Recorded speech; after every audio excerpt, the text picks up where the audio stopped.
Imagine this. You're a warrior, forged in the heat of battle, looking for your next challenge, your next victory.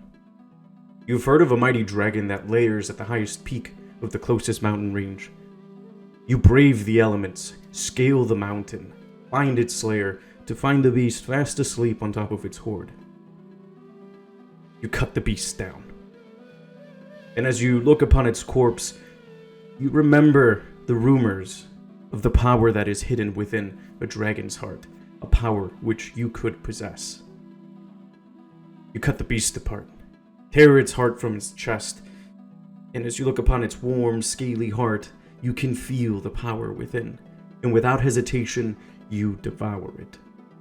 You can feel its burning blood, its boiling flesh sliding down into your stomach. The pain is agonizing. So agonizing that you pass out. An unknown time later, you awaken. But you are not the same. You feel another presence within you. Something has changed. Your inner dragon has been awakened. Perhaps that's not your story. Perhaps you're a noble from a great house. Your lineage can be tracked down for centuries, and many throughout the lands know that your house holds the blood of the dragon. Perhaps the founder of your house was a half-dragon, and many sorcerers have led your house, their magic fueled by their draconic blood. Unfortunately, you were not gifted with innate magic, to the disappointment of your house's patriarch or matriarch. Instead of receiving magical training, you have been trained as a knight.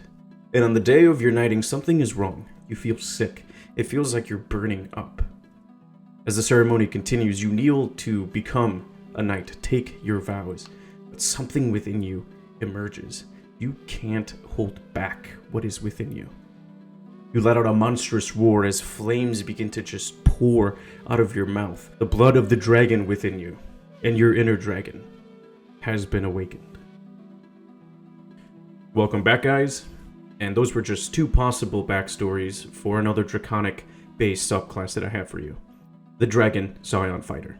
In this video, I'll be showing you the subclass, my inspirations that kind of helped shape the subclass, and I'll be going more into the process that I go to for homebrewing. So stick around. Let's get started. Your soul has been bound with draconic essence, either through having the essence infused into you by consuming a dragon heart, or by being a descendant of a dragon. Either way, you hold great draconic power within you. A Dragon Scion is a fighter that combines their physical might with draconic aspects summoned from their inner dragon. The very first Dragon Scions were half-dragons that were taught how to hone their dragon soul by their draconic parent. Many Scions describe their inner dragon as a whirlwind of emotions, while others describe to it as having a second voice in your head. The most powerful of Dragon Scions are known as Dragon Riders. My main inspirations when I sat down to write this subclass were the Dragon Communion incantations from Elden Ring, House Targaryen from A Song of Ice and Fire, so Game of Thrones, House of the Dragon, as well as a little bit of the Dovahkiin from Skyrim. I'm sure some of you guys will see some similarities in terms of concepts when we start looking at the features. Speaking of which, let's look at the first feature that you get at level 3 when you choose this subclass. That feature is called Dragon Communion. So here's the feature. It basically allows you to speak, read, and write Draconic, as well as you get to choose one Dragon Soul type from the 3 below, either a Chromatic, a Gem, or a Metallic Dragon. The damage types associated with each are going to come into play later on in later features, but I didn't want to tie it down to a specific type of dragon like a Gold Dragon, or an Emerald Dragon, or a Red Dragon. I wanted it to be more versatile, that way you're able to choose from a bunch of different types of damages. The second feature you get at 3rd level is called Draconic Aspects, and here's where we start getting into the real juicy stuff.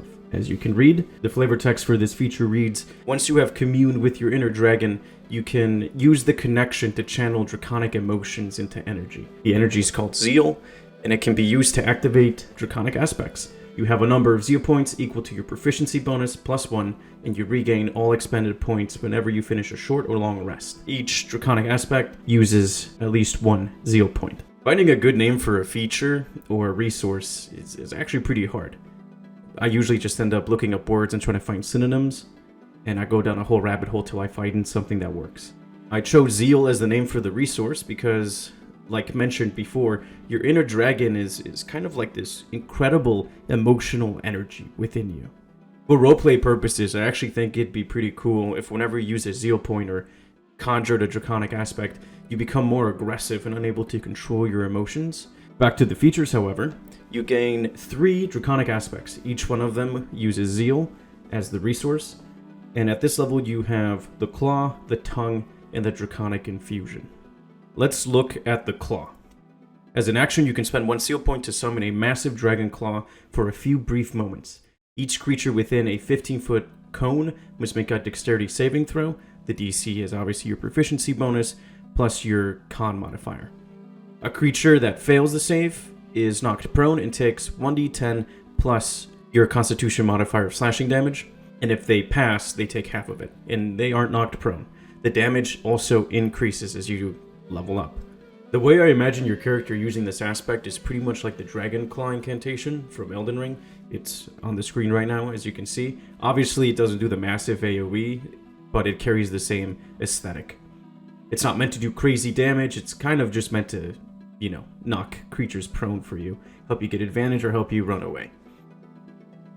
All the aspects deal a d10 for their damage dice, since the fighter's hit dice is a d10, and I wanted the aspects to kind of be bound to your constitution.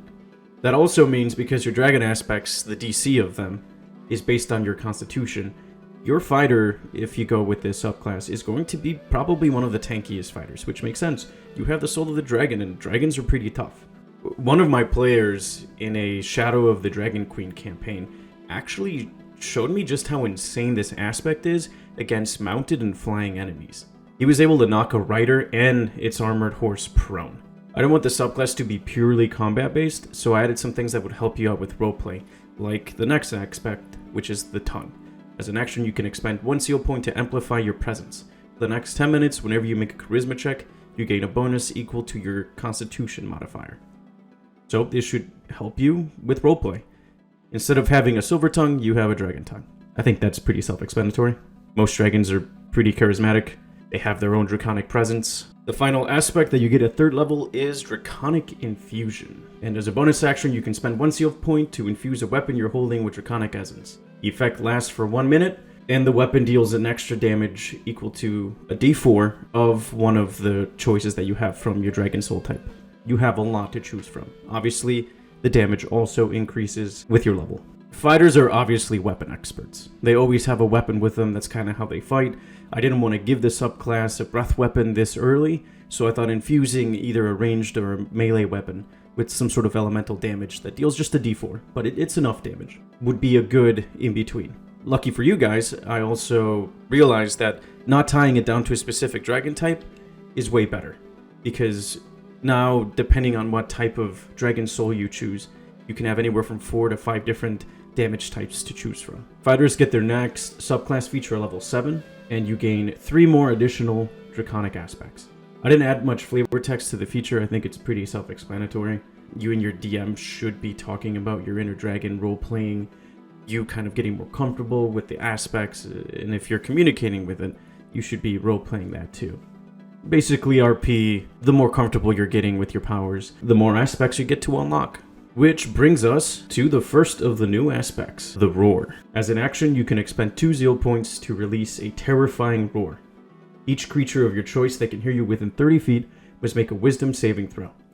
On a failed save, a target is frightened of you for 1 minute, and it can make a saving throw at the end of each of its turns. On a successful save, it ends the effect. So this is a massive fear AoE. Being able to choose any creatures within 30 feet of you is pretty massive. And at this level, most enemies are not immune to being frightened, so it's pretty useful.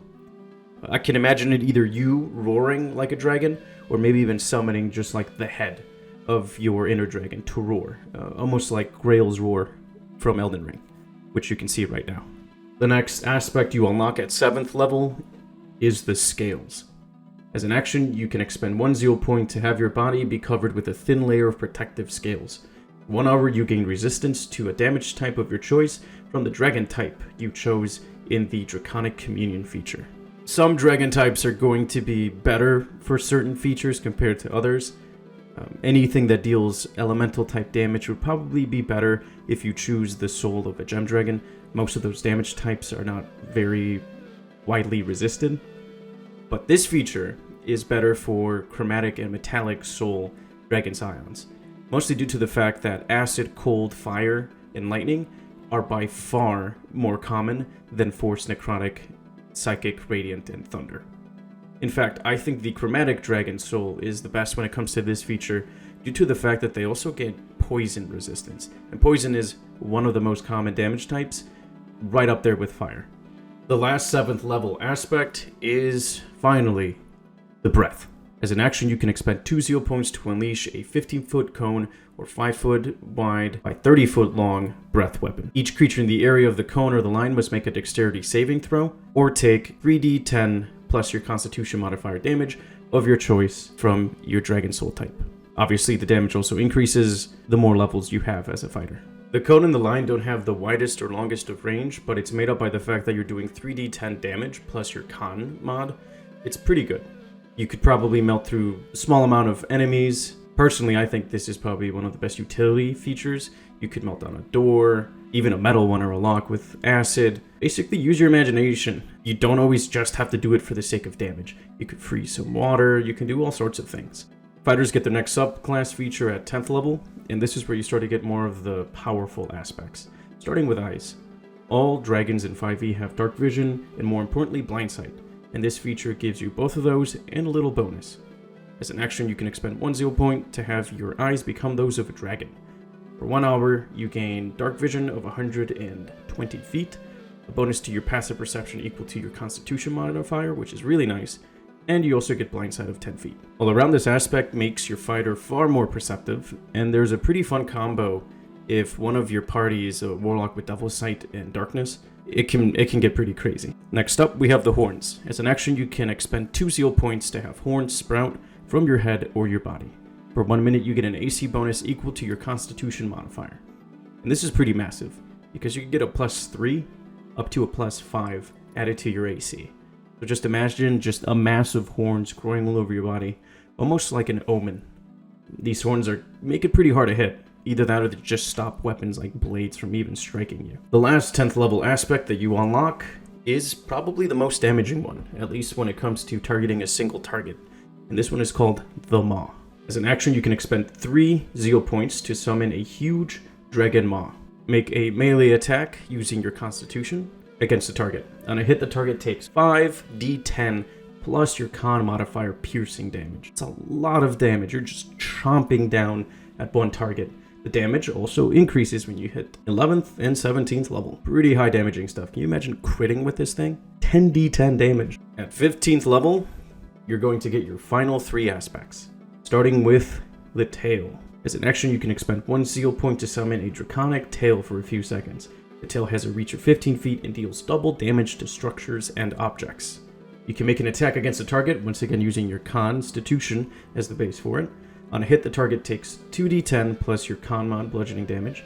If the target is a creature of huge size or smaller, it must make a strength saving throw. On a failed save, it is pushed 10 feet away from you. This aspect doesn't do the greatest amount of damage, but it's meant to basically be battlefield control. But it truly shines when it comes to destroying buildings and objects. You can destroy a bridge, a doorway. Maybe if you're in a small tight room, you could destroy some structural supports from a distance and run away. Have the building collapse on somebody. It's pretty nice. By this level, also, a few of your earlier aspects are probably not cutting it, or they're just not that useful. But fear not. For the price of 1 extra zeal point, you can boost a bunch of the aspects. Which brings me to the next aspect, the heart. When you activate one of the following draconic aspects, you can expend an additional zeal point to amplify the aspects. The breath weapon has its range basically doubled, so it's a 30-foot cone or a 60-foot line. The claw also now is even bigger and has a range of 30 feet in terms of its cone instead of a 15-foot cone. Your eyes now allow you to have 30 feet of blind sight, which is pretty nice. The roar also has its range doubled to 60 feet, and with the scales, you get immunity to a damage type for an entire hour, which is pretty massive. The final aspect is wings, and it's pretty self-explanatory.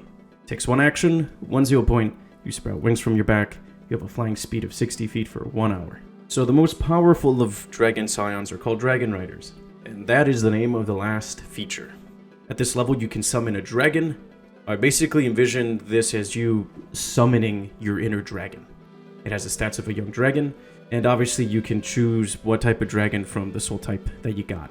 So you can choose any chromatic dragon if you're a chromatic soul scion, or a gem dragon, or a metallic dragon. So you have quite a bit of choices here.